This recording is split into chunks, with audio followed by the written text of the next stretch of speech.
We've arrived at the Autodromo Hermanos Rodriguez circuit right at the heart of the capital Mexico City for the running of the Mexican Grand Prix, the second time the top class will race at Mexico.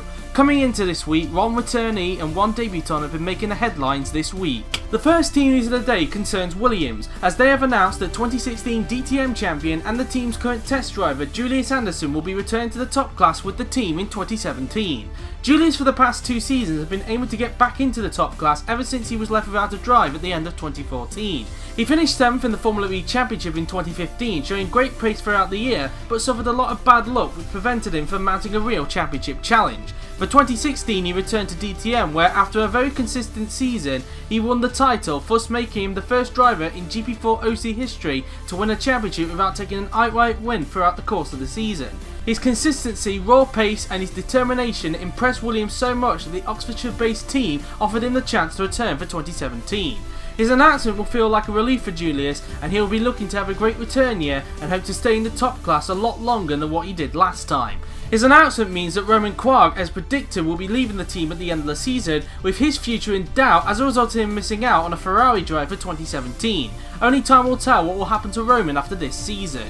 The second and final silly season news for this week is that Haas will be fielding an all-new lineup in 2017, as they have announced that Swiss driver Joel Hudson will be promoted from GP2 to make his top class debut in 2017. Joel has had an impressive rookie season in 2016 despite not taking any wins so far this season.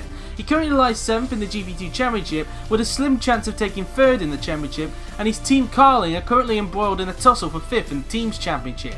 With his announcement, it means that Joel will become the first Swiss driver to compete in the top class since Neil Yarni during the first ever season of the GP4 Offline Championship. Joel will feel like a happy bunny after getting the news that he wanted, and will be looking to make an impression in his rookie season, especially with the experienced George Rogue as his teammate, and he will also, like George, look to help Haas continue the improvements the team has been making this season. As a result of this news, it means that 2015 GP2 runner-up Gabriel Gomez will be leaving the team at the end of the season, with doubts surrounding his future in the top class due to his pick order, despite the fact that the Brazilian had a very impressive second half of the season, which involved him getting his and Haas's first ever podium in Malaysia. Like with Roman, it will be very interesting to see what happens in regards to Gabriel's future in the Premier class. Speaking of Haas, the final bit of news we have today concerns them as well, as they have announced that current Russian time GP2 driver Maxim Titkov will be returned to the role of Haas test driver for the remainder of the season, replacing the now retired Snezana Radovojevic. Maxim last did testing duties for Haas back in 2015, specifically at his home track Sochi.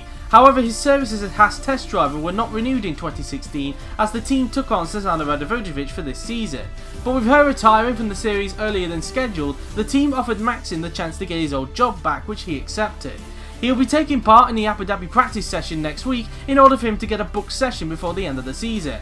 As a result of this news, Maxim will be running the silver Russian time car at Brazil for the first time since last season, whilst Enis Perechki, the man who will replace Snez at Rapax in Brazil, will have the Haas sticker that Haas had removed off his car. It will be very interesting to see how Maxim will do in a top class car, considering that he hasn't been in one for quite a while. And that is it for this week's edition of the GP4OC News. The penultimate team news of the season will break at the Abu Dhabi Grand Prix next week, who will be announced tuned to practice on the Yas Island.